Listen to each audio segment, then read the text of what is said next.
como sempre, estava no Vacinas. Quem mais? A Ana tá aí. Quem mais? GD, quem é GD? Ah, GD eu conheço. GD é quem manda nessa parada aí agora, hein? GD. Vocês sabem que vocês já pegaram quem que é o GD ou não? Fala aí, GD, manda o chat para nós. Moçada, aí sim, hein? GD tá online. O GD é o Numa famoso televisão Odir. tá o Madcast, na outra televisão tá lá o culto adventista. Vambora. É o Odir? Isso. É o Odir? É o Odir. O diretor. Seja bem-vindo, moçada. Pessoal do cursinho, vai chamando os colegas aí, né? Lembrando que vocês podem assistir pelo Zoom e fazer perguntas. Vamos entrando, né? Vamos se adaptando. O pessoal que tá ao vivo pelo YouTube aí, já estamos começando, beleza? Uma prévia. Fala aí, Coxa. Vamos falar do que hoje? Hoje vamos falar sobre crise econômica mundial, né? Estamos em crise, então? Rapaz, é o que propaga. E a gente vai discutir primeiro qual crise para quem? E como que ela se distribui, né? De uma forma diferente, né? Nas estruturas sociais. E o pessoal da ETEC que está acompanhando aí também, tá? Um abração aí, turma da ETEC de Assis. Um abraço, pessoal da ETEC. Uma galera da ETEC faz cursinho noturno com a gente aí. Sim. Uma galera do terceiro ano também. Top. E lembrar que crise é uma coisa que já faz parte da humanidade há um certo tempo, né? Então nós veremos também outras crises ao longo da história aí também. Vamos falar um pouquinho sobre isso. Se dá para fazer algum comparativo, algum link do passado com o presente, até para usar em redação, né, Lu? Exatamente. Nós vamos trabalhar todos esses conhecimentos para que vocês saibam utilizar dentro da estrutura do texto dissertativo argumentativo. Lembrando que as crises representam instrumentos do capitalismo no seu processo permanente de reconstrução e reconstrução. Bacana. Uma característica. Show de bola. Eu nem comecei o Madcast, os caras já estão dando aula, velho. É foda, né, Lucas? Não, acho que tá bom, né? Como é que tá o áudio aí, produção? A voz de Elô, eu tive uma sensação para mim que estava baixa. No retorno estava bom? Você já ajustou dela? Beleza. Pode falar no mesmo tom, então, Elô. Ó, que modernismo, hein? E vamos pensar em caminhos também para superar. A produção vai alterando ali. O professor fala mais baixo, ele já fala... É só subir uma oitava. Ele vai DJzando. Meu, mas a aquisição dele ali, bicho, isso aí foi... Sim. Melhor contratação do Colégio Objetivo de Assis aí. Verdade. Lucas foi uma aquisição de ouro. Oh, esse isso, menino rapaz? Aí tem que ganhar 150 mil reais por mês. Escutou, Dir? O Dir que tá online aí com nós. E aí, moçada, tudo certo, então? Vou dar início à parada aí, hein? Vamos dar início? Como é que tá aí, Lucas? O pai tá on? E no YouTube? Podemos começar? Ótimo. Vamos para cima, então. Vamos dar início, porque hoje é feriado, não sei se vocês sabem, né? Dia do Trabalhador. Legal falar de crise econômica mundial no Dia do Trabalhador? Vamos celebrando lá, então. A data trabalhando. Exatamente. Sim, graças a Deus. Um país que ontem, oficialmente, só por título de curiosidade, bateu 14,6 milhões de desempregados, sendo que você tem que acrescentar ainda mais 6 milhões de desalentados, que são aqueles que já desistiram de procurar trabalho, e ainda mais 32 milhões de subutilizados. Se considerarmos que temos aí 100 milhões de indivíduos economicamente ativos, então você pode colocar aí que praticamente metade da força de trabalho ativa brasileira ou está fora do mercado de trabalho, ou desistiu de procurar trabalho, ou é subutilizado. Então é uma situação muito preocupante, uma ineficiência econômica absurda, e aí realmente não tem como não termos crises dessa magnitude cada vez maiores. É isso. Vamos levar em consideração também que as mulheres foram as mais afetadas, porque o setor de turismo, o setor de hotelaria, o varejo foi muito prejudicado com a crise e muitas mulheres entraram, a maioria, inclusive, entraram nessa condição de miséria. Beleza. Como vocês estão começando a falar, então, deixa eu fazer a abertura do Madcast aqui, senão a gente vai começar, vocês já falaram, meu Deus, o Madcast começou antes de eu fazer a abertura. Então, moçada que está aí no Zoom, moçada que está no YouTube, o instante aqui para abertura. Como vocês sabem, esse projeto é um projeto de produção de conteúdo ao vivo, mas também ele é no formato de podcast. Então, vou fazer uma aberturinha rápida aqui para esse áudio ficar disponível depois em plataformas aí de podcast, beleza? Então, vamos lá. Olá, sejam todos bem-vindos a mais um Madcast. Medcast Crise Econômica Mundial, segundo episódio já do Medcast. Esse é um projeto do Colégio Objetivo de Assis, um projeto que vem aí trazer aulas, vamos dizer assim, no formato de mídia de som, para que você possa ouvir, estudar em qualquer lugar, qualquer momento, beleza? Sejam todos muito bem-vindos. Meu nome é Vitor, sou coordenador dos cursos pré-vestibulares do Objetivo. Estou hoje aqui com a professora Heloísa. Seja muito bem-vinda, professora. Obrigado, Heloísa. Eu agradeço. Heloísa, que é professora de linguagens na nossa escola, trabalha redação, gramática, literatura.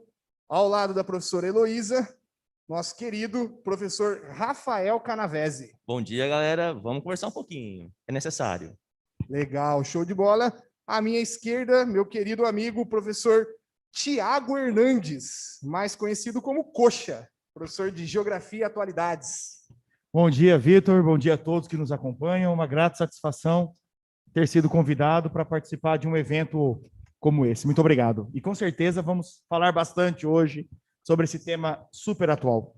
Legal, muito bom. Legal, gente. Muito obrigado mesmo pela presença de vocês aí.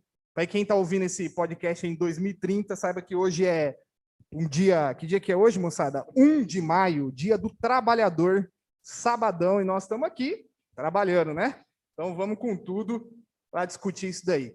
Gente, é o seguinte, o último relatório do Banco Mundial aponta uma recessão econômica mundial. O mundo teve seu PIB reduzido em 5,2%. O Produto Interno Bruto Mundial sofreu uma redução de 5,2%. Na nossa região, mais especificamente na América Latina, uma queda maior ainda, 7,2%.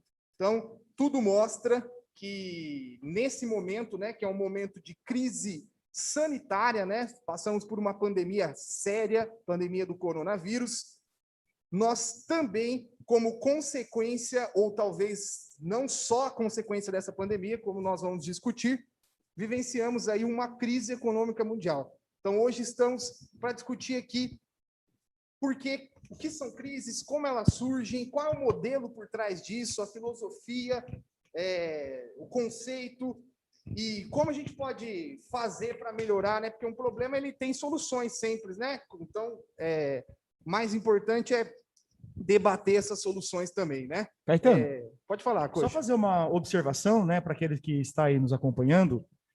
Só trabalhar já a explicação de dois conceitos que você apresentou aqui: recessão e PIB, tá? PIB é uma sigla que significa Produto Interno Bruto.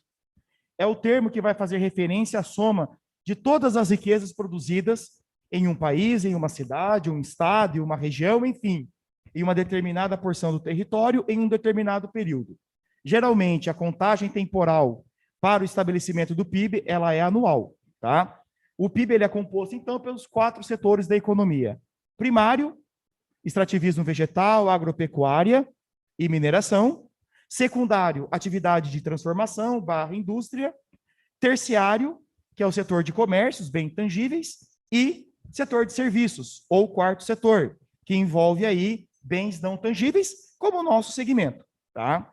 Recessão é o nome dado ao período, tá, temporal, ao recorte temporal, em que nós vamos ter um crescimento negativo do PIB, certo? Então, você que está aí se preparando para o vestibular, a Elô, da área da redação, com certeza, né, vai já dar dicas valiosíssimas para vocês na construção do tema e do texto. Então, lembrem, tá? Recessão é quando o PIB, ao invés de ter desempenho positivo, ele passa a ter desempenho negativo. Legal, muito bom. Aí, já começou a aula, né, moçada? Top demais, legal. A palavra crise, ela é uma palavra ampla, né? E pode ser abordada em diversas formas diferentes. Eu gostaria, Elô, que você falasse para a gente, no geral, qual é esse conceito por trás da crise, né? O que é uma crise, de maneira geral, antes da gente afunilar para a econômica, e como isso pode aparecer aí na forma de eixo temático, nas redações e tudo mais. Nós que estamos próximo da segunda fase da Unesp, semana que vem, né? Que tem redação. Bom dia a todos. Nós vamos pensar sobre o conceito de crise de uma maneira ampla. Então, se há uma crise, é porque existe um problema nos mais variados setores. existe crise emocional, existe crise psicológica, existe crise educacional, crise na saúde. Hoje nós delimitaremos para a economia. Se existe um problema, é porque algo deveria funcionar e não está funcionando. Diante disso, o que nós precisamos fazer? Nós precisamos pensar na causa, na origem dessa crise, para que nós possamos compreender as consequências desse problema, como isso se reflete no indivíduo, como isso se reflete para a sociedade, e não podemos deixar de pensar no mundo também. Dá para nós fazermos uma analogia entre Brasil e restante do mundo. Nós sabemos que existem discrepâncias, diferentes maneiras de se estabelecer as fragilidades, as desigualdades, em razão desta crise. Então, eu gostaria que vocês prestassem atenção na fala dos nossos especialistas aqui, para que vocês possam, através das informações que eles passarem, estabelecerem essas causas, aquilo que originou a crise, aquilo que agravou a crise com a Covid, e também com o professor de História, com o professor Rafa, que vai fazer um retrospecto no tempo, que vai mostrar que a crise não aconteceu só, não está acontecendo só neste momento histórico, já ocorreu em outros momentos, e como estabelecer aproximações e distanciamentos em relação a isso. Exatamente, gente. Então, por exemplo, a crise que nós vivemos hoje, ela é motivada basicamente por uma grande pandemia, que é a pandemia do coronavírus. Mas se a gente pegar a história, né, e olharmos nela, veremos o seguinte, que se você pegar lá na Idade Média, a famosa crise do século XIV, né, foi uma crise ampla que envolveu basicamente 3 grandes problemas. O problema da fome, num primeiro momento. O segundo momento, o problema da peste, a peste negra, que foi uma pandemia. E um terceiro problema, que foram sucessivas guerras, em especial a Guerra dos 100 Anos. Esse pacote de crise, né, a gente chama de crise do século XIV, que vai encerrar, sepultar o sistema feudal e abrir as portas para uma nova era, né, já do chamado capitalismo comercial. Se a gente olhar, der um zoom no século XIV, o link que a gente pode fazer com o presente se refere exatamente à crise que vai decorrer por conta da peste negra. Então, ou seja, qual é a grande semelhança aqui? Vivemos hoje uma pandemia que gerou uma crise econômica, né? Na peste negra, vivemos exatamente a mesma coisa, uma grande pandemia que vai gerar um caos, né, social e também uma grande crise econômica. A peste negra ela ocorreu entre 1347 e 1353. A peste negra ela é motivada por uma pulga de rato, piolho de rato, que em contato com o ser humano transmite, né, essa doença que gera um ataque, digamos, uma inflamação no sistema linfático, gerando os chamados bubões, que são grandes pústulas que surgem. Após esse processo, a vítima ela contrai uma forte febre, uma alta febre, e gera um processo de gangrena dos tecidos, escurecendo os tecidos. Daí o nome peste negra, porque as pessoas que tinham essa doença ficavam com a pele escura, né? E por conta disso o termo peste negra, né? As pessoas morriam em média depois de uma semana de apresentar os primeiros sintomas. Essa peste teve início na Ásia e chega à Europa, tá? Nesse período. A Europa estava num processo de renascimento comercial e urbano. Você tem um trânsito de navios da Ásia para a Europa, e os ratos que habitavam os porões dos navios são os transmissores dessas doenças. Soma-se a isso o fato da Europa feudal, medieval, perdão, não ter condições de higiene adequadas, né? Ratos faziam parte do convívio das pessoas, nas casas das pessoas, que geram a pandemia. Resultado disso tudo, gente. Bom, a peste negra ela matou cerca de 40% da população europeia. Em números, para a gente entender, algo em torno de 20 milhões de pessoas morreram da peste negra. O índice de letalidade da peste negra chegava na casa dos 60%. Só para você ter uma noção, segundo, isso está sendo discutido ainda, mas a letalidade do Covid hoje, ela chega na casa ali dos 6% hoje, e já gera um caos que você consegue perceber. Imagina uma pandemia com uma letalidade de 60%, né? Essa foi a peste negra. Tivemos cidades, por exemplo, como Paris e Londres, que tiveram uma redução de 50% da sua população. Você imagina uma cidade, uma grande cidade, ter 50% da sua população morta.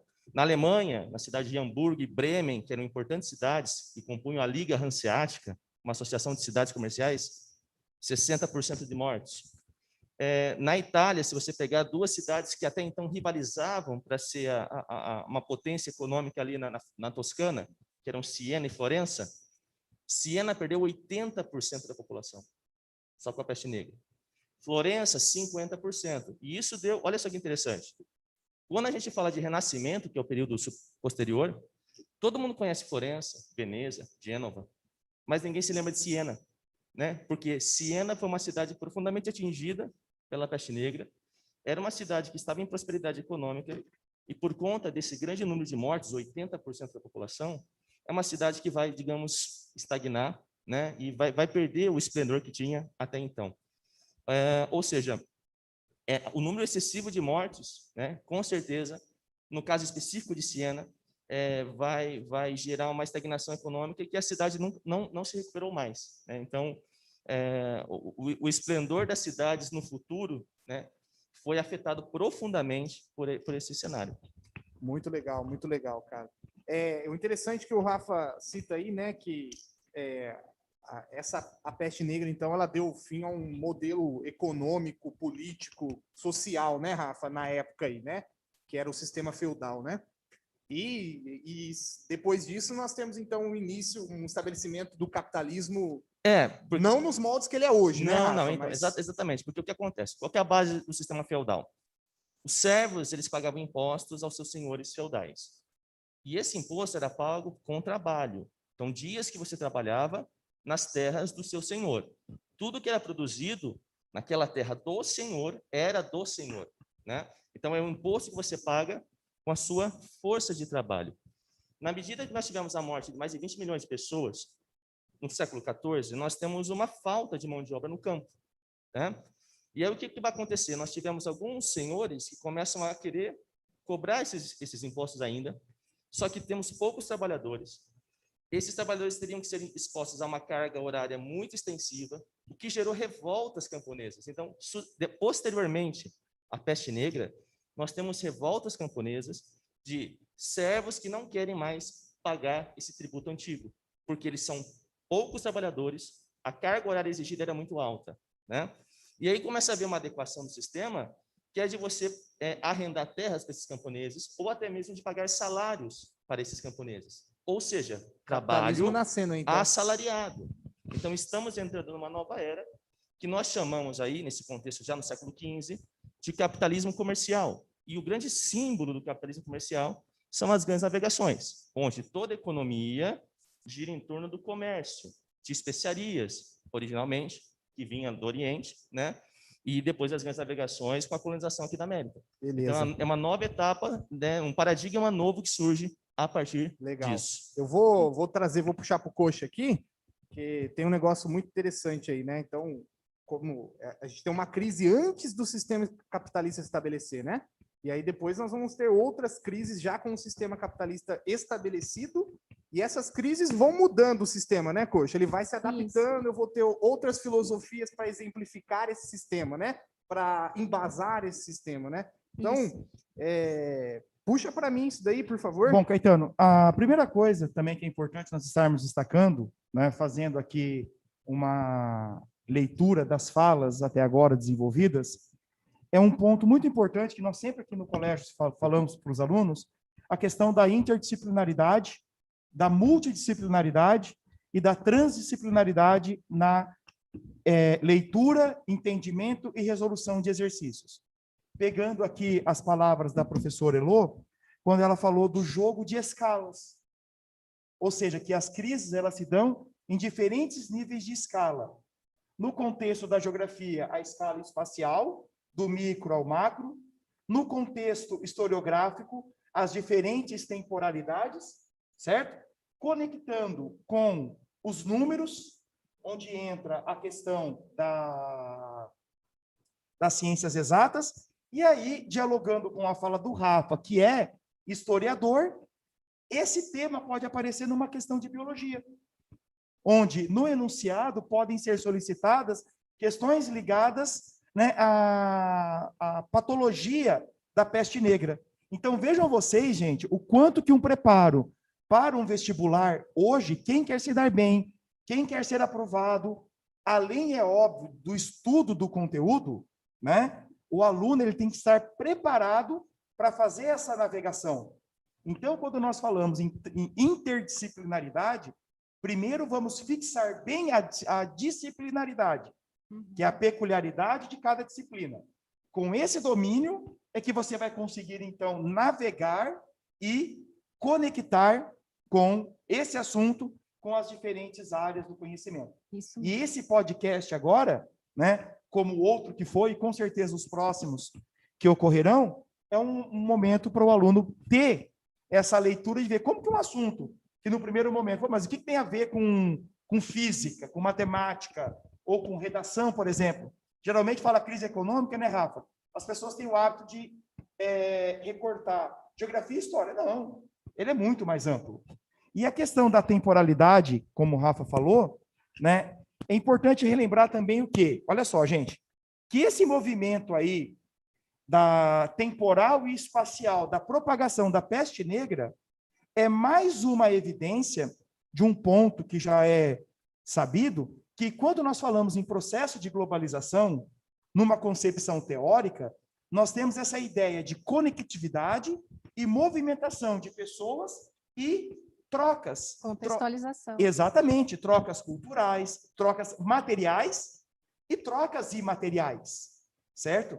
E que, com o passar do tempo, esse termo, esse processo que nós chamamos de globalização, ele vem ganhando diferentes perfis, certo? Sempre se adequando aos contextos econômicos de cada momento e às estruturas tecnológicas. E é nessa perspectiva é que, a partir dos anos 90, me permita aqui, Rafa, fazer um salto temporal. À vontade. Né, é que nós vamos ver o quê? Que cada vez mais as crises econômicas globais, elas se dão em intervalos de tempos menores. Por quê? Porque os avanços dos meios de comunicação e circulação, né, que na geografia nós chamamos ali de aniquilação do espaço pelo tempo, certo? Esse é o termo que nós usamos na geografia, né, está permitindo isso. Então, quando nós pegamos, Rafa, a crise de 29, foram quantos dias para a informação chegar no Brasil?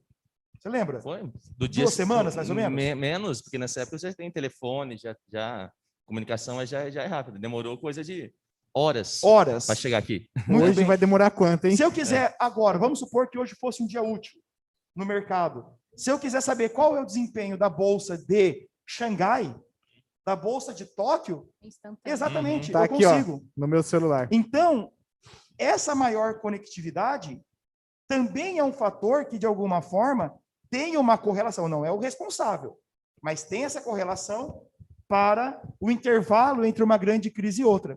Nos anos 90, destacamos ali a crise dos mercados emergentes, né? Quando nós tivemos ali em 94 no Brasil, 97 no México, 98 na Rússia. No comecinho dos anos 2000, o primeiro grande calote da Argentina, chamado Corralito, em 2001/2002. Né? No final dos anos 90, uma crise muito séria, que foi a chamada primeira grande crise do mercado eletrônico, a crise da indústria.com, certo? Quando, em razão dessas novas tecnologias, muitas empresas surgiram, você gerou aí uma grande expectativa de lucro, e aí entra no mercado de ações, né, que não foi atendido, e aí muitas empresas vieram à falência, muitas pessoas que tinham ali o seu capital investido no mercado de ação, que é uma coisa muito comum nos Estados Unidos, muito mais do que aqui no Brasil. Está se tornando comum no Brasil, né? Agora também. Vamos falar disso daqui Sim. a pouco. E gerou essa situação. E aí depois as outras que ocorreram, que a gente vai comentar mais adiante. Quando o Rafa fechou ali com a Idade Média, e eu falei dessa mudança de sistema, filosofia por trás disso, a Elô me deu uma cutucada aqui, tomei um chute no joelho, acho que ela queria falar sobre isso. Só manda pra gente.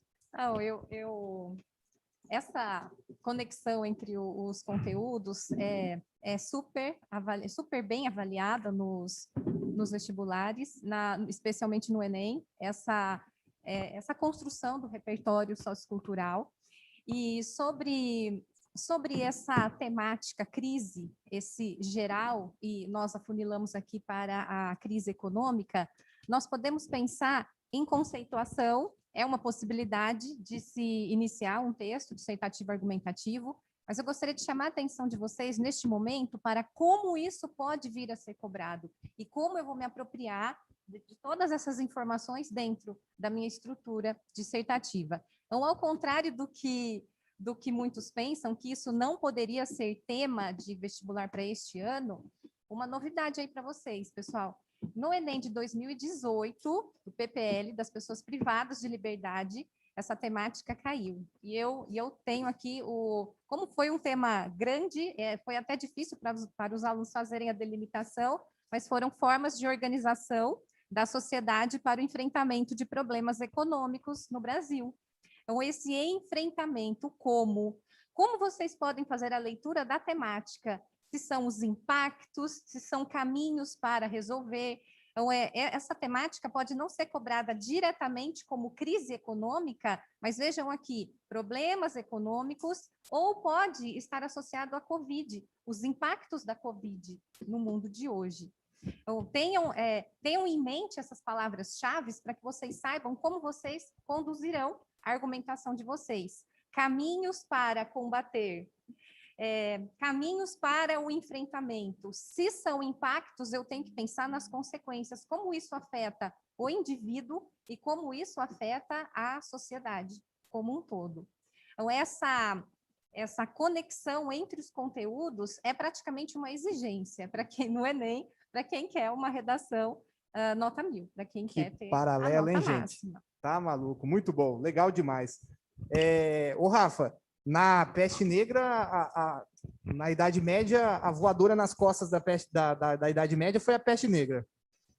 Foi um combo, mas digamos que ela foi a mais letal, né? Foi um combo fome, peste e guerra, crise do século XIV, mas a peste de longe foi a mais letal de todas. E a primeira voadora que o capitalismo tomou? Foi quando? Conta foi pra a nós, famosa crise de 29, né? Então, o que acontece, gente? Nós temos... A crise de 29 é uma crise que vai atingir originalmente os Estados Unidos, mas vai atingir todo o mundo capitalista, exatamente porque entra naquilo que o Coxa falou. Nós já estamos no século XX num mundo globalizado, né? Tudo está integrado, né? Então, a situação é a seguinte, nós tivemos a Primeira Guerra Mundial, os Estados Unidos estavam no lado vencedor, a Alemanha foi derrotada, e, a partir daí, os Estados Unidos entram num período de grande prosperidade, que é o chamado American Way of Life, o estilo de vida americano baseado no consumo.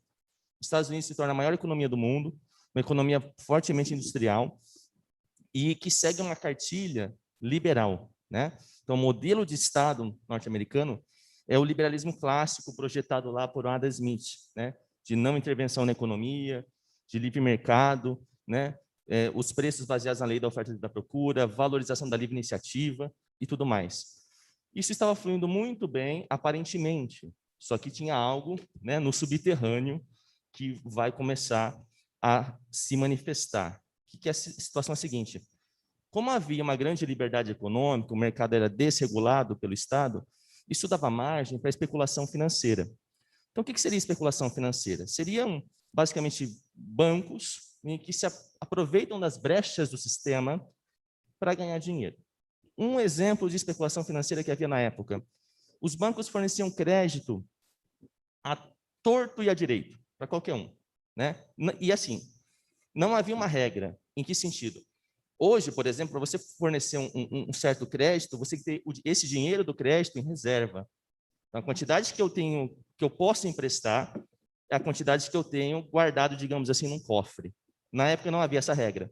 Então, se dava crédito sem ter uma reserva. Para você ter um dado aqui, nos Estados Unidos, você tinha dinheiro de crédito. Então, se você pegar todos os empréstimos concedidos, né, aos americanos em 1928, dava 8,5 bilhões de dólares. Moeda corrente, dinheiro circulando na mão da pessoa, nota, dinheiro real, 4,5 bilhões. Ou seja, nós tínhamos muito mais um dinheiro, digamos, virtual circulando do que um dinheiro real, né? E quando isso acontece, evidentemente que uma hora essa conta não fecha. E as pessoas faziam o que com esse dinheiro de empréstimo? Compravam ações nas bolsas de valores. Então, você tem uma bolha, as pessoas pegam empréstimo a juro baixo, compram ações na expectativa que a ação vai valorizar. Como não tem ninguém para fiscalizar isso, né, não existe um Estado que interfere nessa questão, isso gera uma bolha especulativa que uma hora explode, né, Caetano? Sim, eu vou falar um pouquinho sobre o E aí mercado de Caetano vai ação. falar de ações, né? Vou falar, mas eu vou... Só antes de falar um pouco disso aí, ô Rafa, essa tua fala, sabe o que está me lembrando? A grande crise econômica de 2008. Sabe aquela série da Globo, Vale a Pena Ver de Novo? Gente, é incrível como a história se repete. Retomando um pouquinho quando eu falei da crise do mercado eletrônico, né, a crise.com, em que, para o enfrentamento da crise, nós tivemos uma redução absurda de taxa de juros, isso lá no final dos anos 90, comecinho dos anos 2000, isso para os parâmetros da época, né? O que o governo estadunidense fez? Liberou demasiadamente a concessão de crédito, exatamente como nesse período do Rafa, que ele comentou aí, pré-crise de 29. Aí, Caetano, o que você teve? A chamada crise do crédito subprime. Você ofereceu não só muita liquidez no mercado, mas uma liquidez que, efetivamente, uma boa parte dela não existia, certo? E, o mais grave, ainda concedeu dinheiro a quem não podia arcar com as consequências, com o compromisso de pagar esse dinheiro. Isso, ao longo aí de quase uma década, você gerou uma bolha inflacionária tão grande, porque o mercado, ele se regula por meio da oferta e demanda. O preço, dentre várias coisas, é um dos principais pilares. Uma demanda maior, alimentada por mais dinheiro circulante, gerou o quê? Um aumento do preço.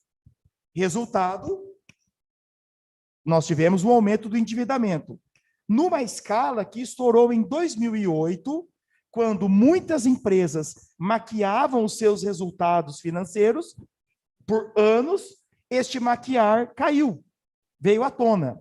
E olha só a conectividade, história, geografia, geopolítica. Quando essa crise estourou nos Estados Unidos, os bancos fizeram o quê? Cortaram crédito. Os bancos cortando crédito, você cortou o combustível da economia estadunidense, que é o consumo por meio do crédito. Esses bancos, tendo prejuízos, pararam de emprestar dinheiro para o mundo também. E aí tivemos a crise na Europa, envolvendo os chamados PIGs, que são as iniciais de Portugal, Irlanda, Itália, Grécia e Espanha, certo? Que países esses estavam em déficits fiscais internos, certo? Mas como norma da União Europeia, o país tem que ter um equilíbrio fiscal. Como que eles cobriam isso? Com empréstimo. Então, periodicamente, pegavam um empréstimo, inflava o cofre, vamos dizer assim, de uma forma mais simples, e maquiava a contabilidade. Quando esse fluxo de capital foi ceifado, o que aconteceu? O estouro na crise na Grécia, e depois se espalhou pelo continente europeu, que muitos chamam de a grande crise econômica do capitalismo pós-AD 29. E ainda como resultado, um agravamento das relações internacionais, levando, inclusive, né, a um ressurgimento com muita força dos movimentos extremistas xenofóbicos, dentre eles os movimentos anti-imigração, porque na crise, o imigrante, principalmente aqueles, né, à luz dos países europeus, que apresentam perfis indesejados ou não quistos, vamos usar esse o termo, acabavam o quê? Se tornando alvo. Você é o culpado. Você está concorrendo com o meu emprego. E aí, a cerejinha do bolo, o Brexit. Muito interessante isso que o Coxa coloca, gente, porque toda crise, ela sempre gera sentimentos de ódio em fatias da população. Voltemos à peste negra rapidamente. Começaram a eleger os chamados bodes expiatórios, ou seja, as pessoas que eram as culpadas pelaquela pandemia. Hoje nós sabemos que a peste negra vem do rato, né, do piolho do rato. Na época ninguém sabia disso, ninguém sabia a origem, né? Diziam que era respiratória, outros diziam que era uma praga divina, e alguns começam a botar a culpa em pessoas. Então, leprosos começaram a ser linchados, pessoas que tinham psoríase, que é uma doença que existe hoje, a pele, né, a pele fica um pouco pipocadinha, foram linchadas, e também tivemos perseguição a judeus e ciganos, na peste negra. Esses grupos eram associados como responsáveis pelaquela pandemia, né? Então, se a gente pegar, como o Coach está falando, sempre existe essa questão. Por exemplo, a crise de 29, ela foi o principal catalisador da ascensão nazista na Alemanha. A Alemanha foi um país que sofreu muito com a crise de 29. A Alemanha chegou a ter uma inflação, gente, de 32.000% ao ano, certo? É um negócio insano. As pessoas queimavam dinheiro para se aquecer no inverno, porque o dinheiro não valia nada, a moeda. E isso deu digamos, munição para os discursos de ódio do nazismo, que vão botar a culpa dessa crise no judeu, né? Então, o discurso antissemita do nazismo. Então, é uma coisa que hoje nós temos isso, em 2008 o Coach falou, existem hoje pessoas que têm um olhar preconceituoso em relação ao chinês, então associando que o coronavírus é um plano do governo chinês, ou que é culpa do chinês. Então, nós temos discursos hoje, né, de preconceito à comunidade chinesa. O discurso do ódio, né, Rafa? Exatamente. Então, é uma coisa recorrente. Tá? Toda vez que você tem uma crise econômica, tá, na história, sempre tem um grupo que quer botar a culpa em alguém, né? E aí esses discursos, infelizmente, né, ressurgem. Linkando, diante das crises, diante de tudo que vocês exemplificaram, então, sempre que uma crise se encerra, mudanças de concepção, novos contratos sociais e novas formas de organização da sociedade. E isso é muito bem-vindo numa argumentação, como uma consequência positiva, de certa forma, de uma crise, oriunda de uma crise. Legal, muito bom. Dado essa primeira voadora, então, nas costas do capitalismo em 1929, ele vai vir em uma filosofia diferente para tentar justificar esse novo sistema. Como que vai se apresentar isso aí ao tal do neoliberalismo? Bom, Rafa, você quer retomar um pouco o liberalismo? Eu falo do neoliberalismo? Pode ser, vamos lá, ó, rapidamente, gente. Então, o que nós percebemos na crise de 29? Um dos grandes fatores, talvez o grande fator responsável pela crise de 29, foi exatamente não se criar um limite, freios para essa especulação financeira. Ou seja, precisaríamos de uma força maior para coibir essa especulação dos bancos. Essa força maior seria o Estado, né? Então, nesse sentido, um economista inglês chamado Maynard Keynes elaborou um projeto, né, de intervenção para resolver esse problema, né, a sua teoria chamada keynesianismo. O candidato a presidente dos Estados Unidos, o senhor Franklin Roosevelt, do Partido Democrata, entrou em contato com esse projeto, gostou, foi candidato a presidente dos Estados Unidos em 32 e venceu. Então, Roosevelt, em 33, lança um pacote de medidas que é o chamado New Deal, né? Então, é um plano de combate à crise de 29. E dentro desse plano de combate, existe essa ideia de que o Estado tem que lançar intervir em alguns pontos da economia. Não é um controle geral da economia, mas evitar, por um exemplo, especulação financeira, gerar estímulos para a economia, então políticas de geração de emprego, obras de infraestrutura que geram muito emprego, um sistema de crédito, né, ao pequeno empresário, ao agricultor, né, criou a ideia por exemplo, de seguro-desemprego, que era uma coisa que não existia nos Estados Unidos, né? Então, um pacote de medidas do Estado para fomentar e estimular a economia. Deu certo, a economia norte-americana em 35, ela já dá sinais de forte recuperação, tá? E ele lança um novo modelo, que nós chamamos de Estado de Bem-Estar Social. Esse projeto norte-americano ele vai se estender por toda a Europa, né, e pelo mundo, né, a partir dos anos 40 e, sobretudo, 50, já num período de pós-Segunda Guerra Mundial. Contudo, nos anos 70, né, Coxa, esse modelo começa a ser questionado, né, por uma nova visão de Estado, que é a chamada visão neoliberal. E aí o Coxa vai adentrar esse assunto agora. Bom, e é importante lembrar também, Rafa, que aí ao longo desses quase 18 anos já em sala de aula, quando nós entramos esses perfis, né, esses modelos econômicos alinhados ao capitalismo, né, como o liberalismo, o neoliberalismo, que eu vou arguir agora, e o keynesianismo, que o Rafa também complementou, só para destacar. Já vi vários alunos me perguntarem assim, justamente por conta dessa intervenção do Estado, né? Poxa, o keynesianismo e socialismo podem se correlacionar? Não, nunca correlacionem, tá? Keynesianismo está atrelado, é o modelo atrelado ao sistema capitalista, em nada dialoga com o sistema socialista, tá? Bom, então, quando nós nos referimos ao termo neoliberalismo, né, Lô, vamos desconstruir a palavra neo-novo liberalismo, modelo liberal.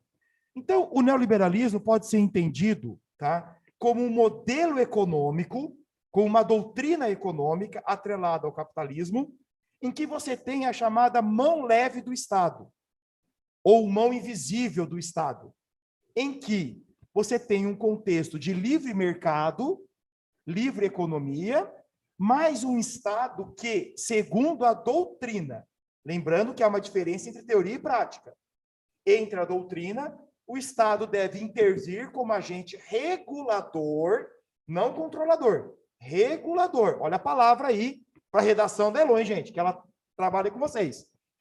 Em que crises como a de 29 não venham a ocorrer.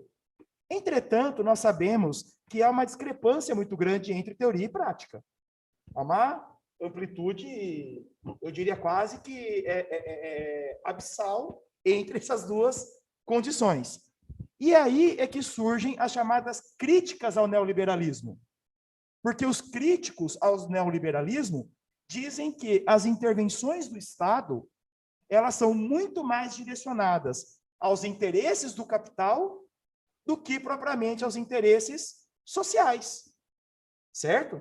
E aí, quando vemos, né, em todos os momentos, ainda mais no contexto contemporâneo, de tanta efervescência, né, de posicionamentos, de entendimentos, e que bom, porque essa é uma máxima da democracia. Né? Eu falo que com todos os defeitos que ela tem, não inventaram ainda nada melhor do que a democracia. Porque liberdade é um termo tão difícil de explicar, mas é uma sensação tão fácil de perceber quando você não a tem. Né? E aí, nessa conjuntura toda, é que os manifestos, né, as críticas neoliberais, emergem nessa perspectiva, que você tem um Estado que intervém muito mais a favor das grandes corporações, deixando à margem, né, os modelos, digamos assim, os grupos mais vulneráveis. Então, Caetano, como nós já conversamos informalmente em outras ocasiões, né? Quando eu vejo alguma situação de discussões limitando-se a questões partidárias, eu me dou ao direito de me reservar do posicionamento. Por quê? Porque uma situação partidária, ela é muito mais, uma situação política, ela é muito mais complexa e vai além do que uma questão partidária. A mesma coisa de debater ou querer entender uma crise econômica a partir de um único pilar. A crise, ela é o resultado, como a Elô falou lá no comecinho da fala dela, o resultado de uma somatória de pilares que foram se ruindo ao longo do tempo e do espaço. Certo? Então, o enfrentamento, que daí entra um outro ponto da redação, Caetano, né, demanda o quê? A aplicação de um conjunto de medidas. Mas quais medidas são essas? Depende. Depende de cada realidade. Depende de qual contexto nós estamos inserindo e nós estamos nos referindo. Né? Mas, via de regra, né, todo enfrentamento de crise, ele passa pelo enfrentamento da desigualdade social, pelo enfrentamento da corrupção, pelo enfrentamento da inoperância do Estado, pelo enfrentamento da impunidade ante atos ilícitos e causadores de crises, certo? Um outro ponto é que muitas vezes a crise ela é ainda mais alimentada, tá, pelo medo, a sensação de insegurança. Às vezes as pessoas têm dinheiro, mas têm medo. E a economia ela gira com esse ciclo. O dinheiro precisa girar para a economia girar. Mas a esse momento, já finalizando minha fala, Caetano, tá? Temos que ter ainda o controle de inflação, melhorias de infraestrutura, controle do endividamento público e privado, que esse é um fator alimentador de crise, e que esse seja, mais uma vez, um momento de aprendizagem e reflexão. Aprendizagem e reflexão, que quando nós falamos em crise econômica, crise para quem? Qual crise? Nós temos uma parcela da população que contempla, infelizmente, a ampla maioria da sociedade que vive em crise. Ela vive em crise. A crise do saneamento básico, a crise de um sistema educacional falido, a crise de um sistema de saúde pública falida. Né? Então, a gente tem que entender a diferença entre perder e ganhar menos, que são coisas muito distintas, certo? Então, assim, eu sempre falo para os alunos, cuidado com quando você elege um modelo. Todo modelo miraculoso, toda promessa miraculosa, pode ser aí uma situação perigosa. Retomando a história, Rafa, como o emergir do nazismo na Alemanha, um dos pilares foi o quê? Além da eleição de um bode expiatório, né? Você tem o quê? A promessa de o agente salvador. Gente, Salvador só a capital da Bahia. Beleza, legal, muito bem. O Coxa puxou aqui, o Elo, a questão do enfrentamento da crise, né? Eu acho que isso cai muito bem nesse eixo temático de crise, na questão, por exemplo, do Enem, né? Perfeito. Se temos um problema, se nós já conceituamos a crise em linhas gerais e a crise econômica, se já fizemos essa passagem, esse retrospecto do tempo, se já apontamos a causa, ou as causas, melhor dizendo, porque são muitos fatores, como o Coxa apontou, já vimos os efeitos desta crise atual, e agora vamos pensar numa solução, vamos solucionar esse problema. Eu gostaria aqui de relembrar de um evento que ocorrerá ainda neste ano. Então, lá no início do ano, lá em janeiro, entre 25 e 29 de janeiro, houve um encontro virtual para que o Fórum Econômico Mundial pudesse agendar e definir o que seria tratado no fórum, que será agora em agosto. E a palavra-chave do encontro de janeiro e do encontro que será do encontro de agosto é a resiliência. Todos nós, individualmente, tivemos que ser resilientes em nossos trabalhos, em nossas vidas, dentro das nossas casas. As nossas casas viraram espaço de lazer, de trabalho, de estudo, de formação, de aceitação, de muita tolerância. E essa resiliência, que foi um termo definido pelo secretário-geral da ONU, é a resiliência econômica, resiliência sustentável e é uma resiliência inclusiva. É um momento agora de união de forças. Nós temos que agir, reagir conjuntamente. Com que propósito? Me chamou a atenção o slogan do evento, do Fórum Econômico Mundial, que é o grande reinício. E eu vejo esse grande reinício como um reset.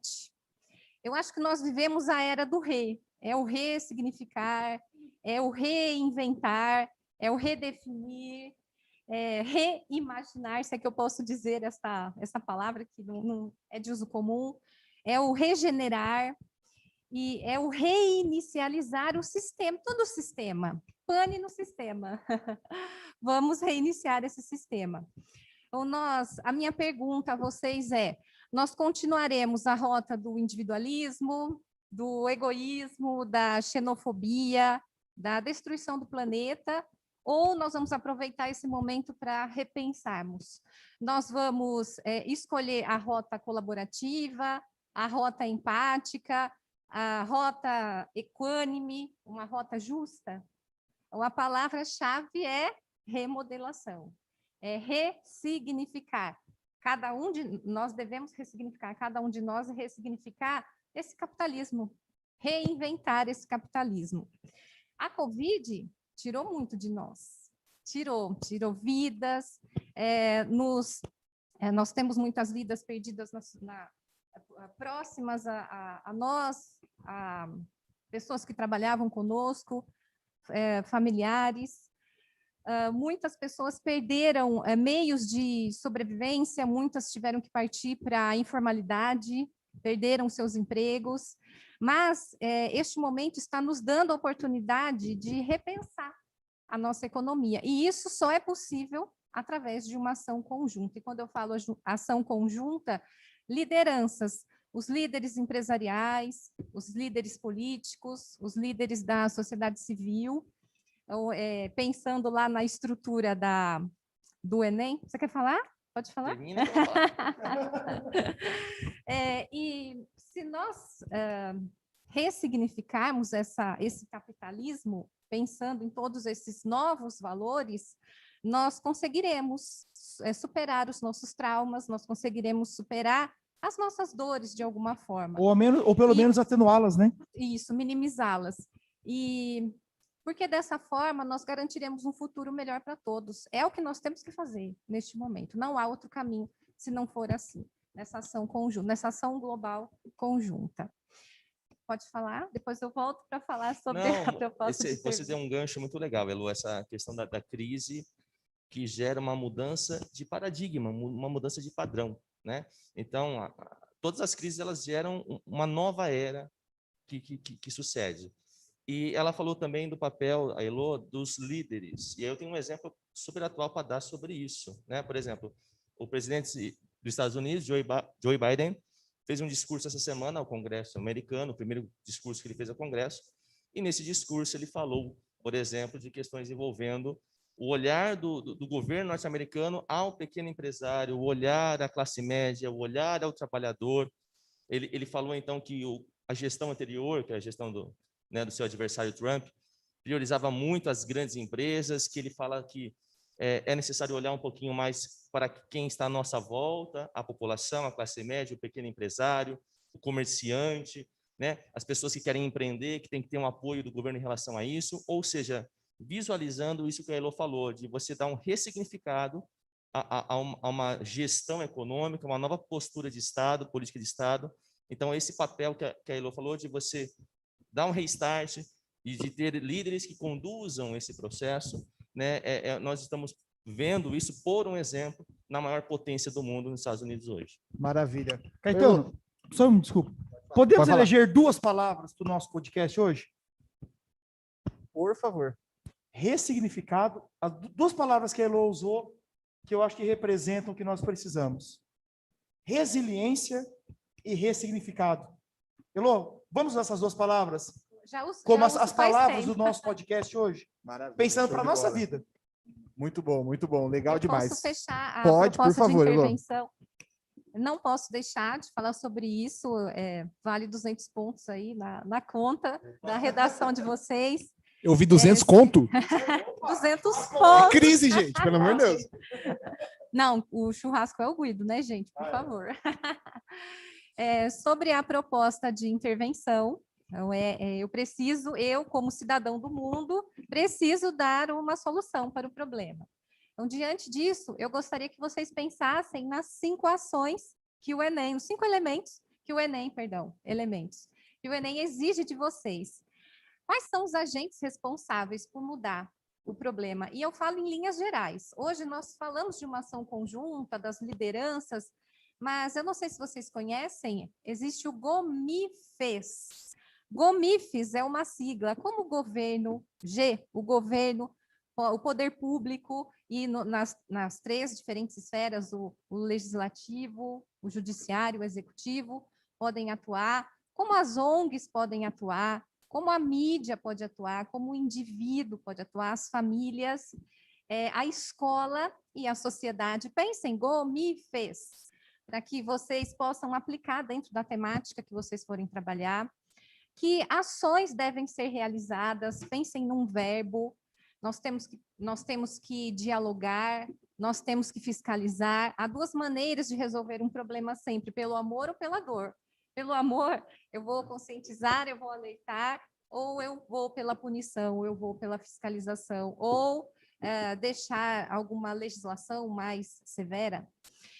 Pensem também no meio utilizado, serão palestras, serão diálogos, a legislação, os efeitos que que essa sugestão de vocês pode gerar para a resolução, com essa resolução do problema, para que vocês sugerem isso, e um detalhamento de informações. Qualquer exemplificação, qualquer justificativa que vocês apontarem, já vale como detalhamento.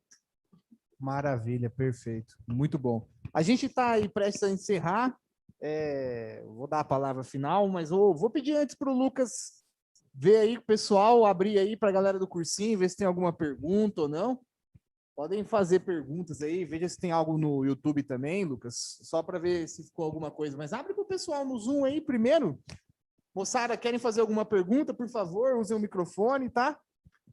Senão a gente vai encerrar por aqui. Temos perguntas? Cursinho? Não?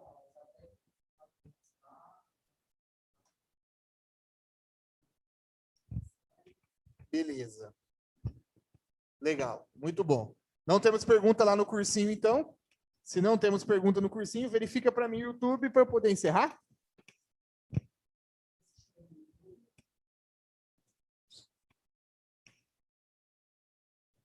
É claro, né, gente, que esse é um tema que a gente poderia aqui passar horas e horas falando. Eu mesmo tinha um plano de falar umas 2, 3 coisas, não falei, deixei o show acontecer. Né? Mas é assim mesmo, acredito que o coach também tenha muito mais para falar sobre o tema, né? Mas aí é só ir assistindo aula sua ao longo do ano que vai pegando, né, coach? Todas as nossas, de todos os professores. É verdade, não tem jeito, né? Senão eu vou passar aqui o dia inteiro falando, né? Então vamos aproveitar o ticket que o nosso excelentíssimo diretor, Guido Dalcol, deixou pra gente na churrascaria e vamos lá almoçar. Opa, aí sim. Beleza, não há dúvidas. Palavra final, coxa? Não, primeiramente, eu quero, né, nesse encerramento aqui, parabenizar o Colégio Objetivo Assis, né, por meio aí do seu corpo de mantenedores e gestores, em estarem realizando atividades como esta, que com certeza geram valores positivos aí, né, aos nossos alunos, e de uma forma também sensível e comprometida, ser um evento aberto, né, para que todos da sociedade possam acompanhar. Então, desejar aí a todos, né, que vão prestar o Unesp semana que vem uma boa prova, né? E mais do que isso, gente, desejarem muita paz, muita saúde, muito equilíbrio, muita proteção, né? E que sejamos, eu falo que o mundo não precisa de mais humanos, ele precisa de mais humanismo. De humanos já estamos cheios, são quase 8 bilhões já. Agora vamos ter mais humanismo, e é isso que nós precisamos. Gente, um super beijo, obrigado. Muito obrigado. Elô? A palavra-chave de hoje é gratidão. Gratidão pela parceria de sempre, pela confiança. Agradeço imensamente o convite do Vitor.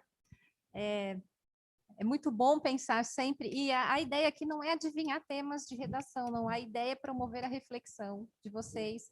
A ideia é que vocês saibam usar essas informações a favor de vocês, nos textos que vocês forem construir e nas questões de segundas fases, primeiras fases que vocês forem responder. Muito obrigada pela atenção de vocês. Tenham um ótimo final de semana. Mais um rei aí, né? Repertório, coxa. Repertório. Palavra final, Rafa.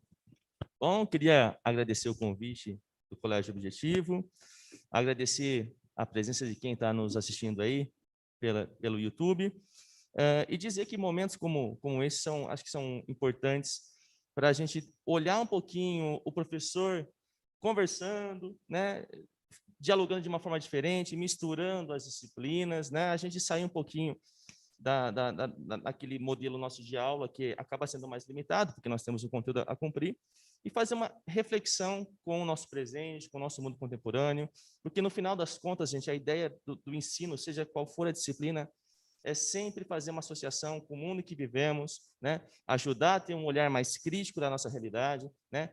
E sensibilizar para algumas pautas que são importantes, né? E num momento de pandemia, evidentemente que isso se faz mais que necessário. Então, obrigado ao convite, obrigado aos colegas aqui presentes, a você que nos assiste, e estamos juntos.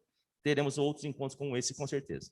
Legal, é isso aí, moçada. Medcast não para, Nós teremos sempre um Medcast por mês, com o corpo docente todo do Colégio Objetivo. Então, já tivemos o Vacinas, está aí no YouTube, estará nas plataformas de podcast.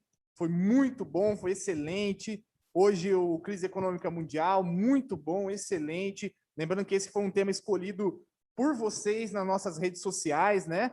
Então, continue acompanhando o Colégio Objetivo Assis, Objetivo Vestibulares Assis, para participar das enquetes, ajudar a escolher o tema do próximo Medcast, para que a gente possa continuar refletindo aí sobre diversos temas de relevância, não só para o vestibular, né, muito pequeno, né, de relevância social mesmo, né, e continuar avançando aí numa educação de qualidade, com ensino, tradição, que é o que o Colégio Objetivo Assis oferece, né. Então, muito obrigado aos colegas. Com muito orgulho que eu encerro aí mais um Medcast. Valeu, gente. Um abraço.